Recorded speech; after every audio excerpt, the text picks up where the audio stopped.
In this video, we'll show you how to add apps from the Produce8 web app. You can do this two ways. Firstly, by using custom apps, and secondly, by catalog apps.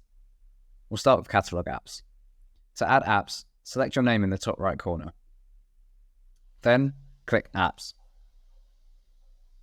You'll see all of the apps that you currently have set up, and from this screen, you'll need to select Add an app. To add a catalog app, simply select the app, select Create App, select the workspace that you want to add it to, and click Add to Workspace.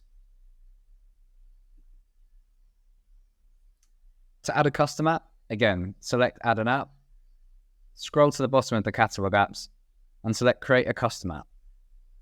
In here, you'll need to add the app name, app logo, and app color. After you've done this, select Next. If it's an app that you use in your browser, you can connect it using the Add Web Address to Analyze here. Again, put in the name of the app, the web address,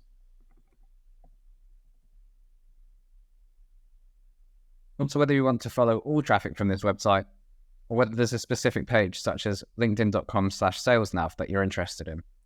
After you've done this, select Done. Once you've done this, you can also add it to the desktop if you also use it on the desktop as well. Then select Next. You'll then need to select the workspace that you wish to see the activity in. Select Add to Workspace, and done. It's simple as that.